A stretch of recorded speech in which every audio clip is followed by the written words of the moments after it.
नमस्कार दोस्तों, दरभंगा रॉक्स में आपका स्वागत है। तमाम मिन्नतें की, धरना किया, प्रदर्शन किया, गुहार लगाई, आम जनता सड़कों पर उतरी, लेकिन जोगबनी दानापुर एक्सप्रेस के अलावा जो रेलखंड है उस पर ट्रेन अब तक नहीं चली। लोग लगातार मांग उठाते रहे, लेकिन अब तक जो है रेल मंत्रालय के ऊपर जो है वो कान पर जूं नहीं रेंग रही है। और इतने दिन हो गए, 6 महीने 8 महीने हो गए, पता नहीं किस चीज़ का इंतज़ार है। लेकिन अब जले पर नमक छिड़क रही है बीजेपी। जी हाँ दोस्तों, भाजपा जो केंद्र सरकार में है, जिसके हाथ में रेल मंत्रालय है, वो ये बहाना भी नहीं बना सकती कि राज्य सरकार इसको अटका रही है। अब वो बीजेपी की तरफ से क्या आया है, इस पर जले पर नमक छिड़का है, वो आपको दिखाते हैं। और किस तरह से इस बीजेपी के सांसदों को भी देखना चाहिए कि उनकी पार्टी क्या कर रही है बिहार के अंदर, मिथिला के अंदर। तो पटना से दिल्ली के बीच जल्द चलेगी वंदे भारत एक्सप्रेस, ये बीजेपी का स्लोगन आया है सामने। 9 घंटे में पूरी हो जाएगी दिल्ली से पटना की यात्रा, और देश में एक साथ 5 वंदे भारत चलाने की है तैयारी। और तरक्की धुआंधार है और रफ्तार ला रही है मोदी सरकार। तो तरक्की धुआंधार, रफ्तार ला रही मोदी सरकार। केंद्र सरकार का बड़ा तोहफा मिल रहा है। दिल्ली के लिए भी चलेगी वंदे भारत एक्सप्रेस और 160 किलोमीटर की स्पीड के लिए ट्रैक हो रहा है अपग्रेड। तो ये जो सपने दिखाए जा रहे हैं, ये जले पे नमक नहीं है तो और क्या है। जहाँ पर रेलखंड तैयार है उसका उद्घाटन होना है, वो तो हो नहीं रहा है। जहाँ ट्रेन दी जानी है, रेल बोर्ड से अप्रूवल हो चुका है, वो नहीं हो रहा है। तो ये नया सपना क्या दिखा रहे हैं, क्या कहना चाहती है बीजेपी। और बीजेपी के सांसद जो अररिया के हैं प्रदीप कुमार सिंह, इस पर क्या जवाब देंगे कि उनके क्षेत्र में रेल नहीं चल रही है। दरभंगा के सांसद गोपाल जी ठाकुर क्या जवाब देंगे, मधुबनी के सांसद क्या जवाब देंगे, इन्हीं के क्षेत्र में झंझारपुर का एरिया। तो ये तो बीजेपी के सांसद हैं जो प्रधानमंत्री से मिलते रहते हैं और उन्हें ये बात कह करके मनवा सकते हैं, लेकिन ऐसा नहीं है। बाकी तो आप छोड़ दीजिए, ये जेडीयू के सांसद हैं, इनको तो खैर सरकार से जब आप अलग हुए तो इनके सांसदों की कोई चलिए वैल्यू नहीं हो रही। लेकिन जो बीजेपी के सांसद वो क्या कर रहे हैं, अपने क्षेत्र के लोगों की मांग क्यों नहीं सुन रहे हैं। लोग ठगा हुआ महसूस कर रहे हैं कि आखिर उनकी सुनवाई कौन करेगा, जब सांसद ही नहीं सुन रहा है, जब सांसद ही भाषण पे भाषण दे रहा है, झूठे आश्वासन दे रहा है कि अब चलेगी तब चलेगी, और हुआ कुछ नहीं। तो ये बताने की क्या कोशिश है।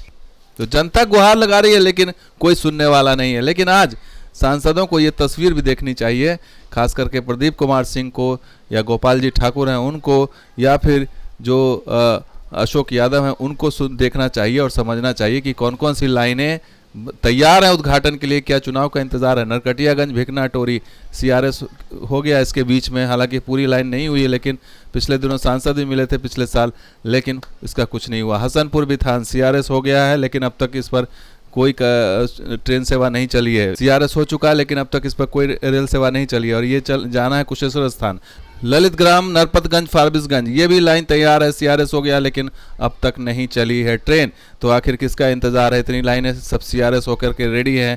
इतना ही नहीं, झंझारपुर महरेल की बात कर लें, ये भी 9 किलोमीटर रेल लाइन तैयार है, सीआरएस हो गया है, लोग इंतजार कर रहे हैं, लेकिन अब तक यहाँ भी नहीं।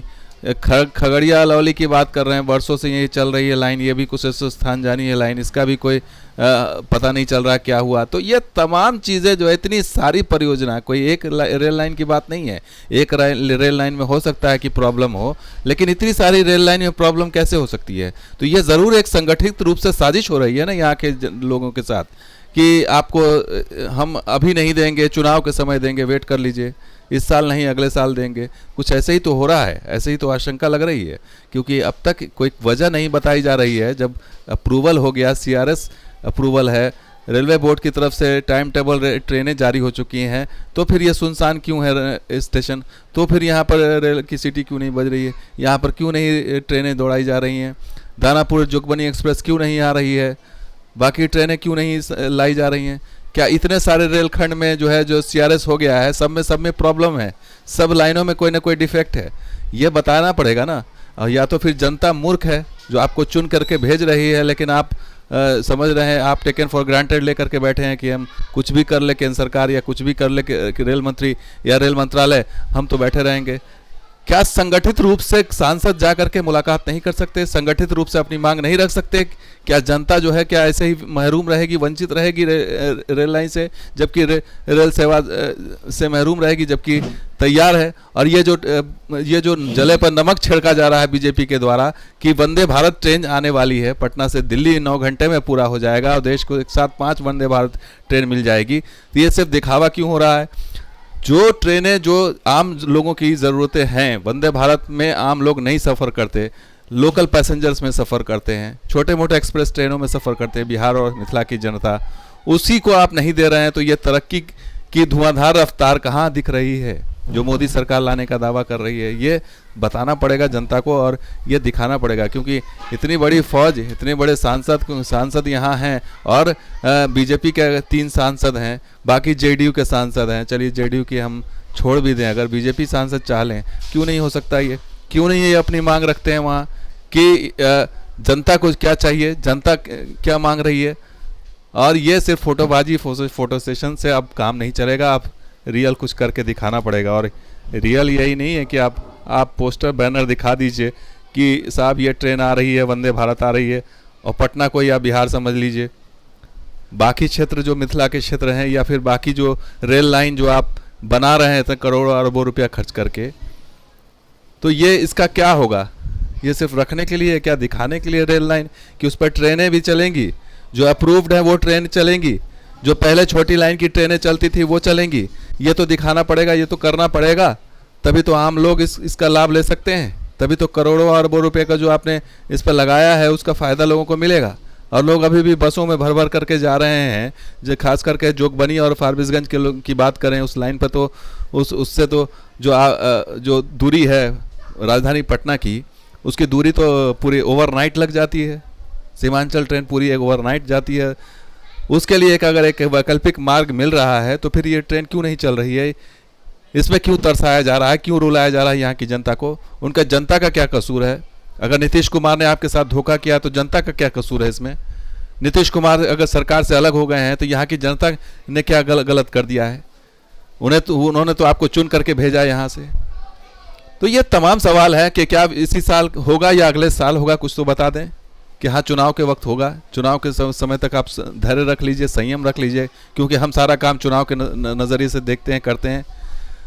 ये तमाम चीज़ें हैं जो सामने आनी चाहिए। और ये इतना लंबा साइलेंस जो है सीआरएस निरीक्षण के बाद, एक रेलखंड नहीं बल्कि ऐसे आधा दर्जन रेलखंड है जिसका सीआरएस हो गया है, मंजूरी का इंतज़ार है। रेल अधिकारी कुछ नहीं कर सकते, रेलवे जोन कुछ नहीं कर सकता, रेल मंडल कुछ नहीं कर सकता, रेलवे बोर्ड कुछ नहीं कर सकता।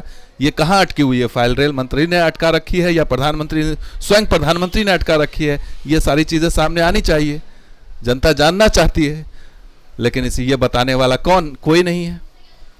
सांसद हैं, उनको कोई मतलब नहीं है, जनता अपने आप मरे तो मरे।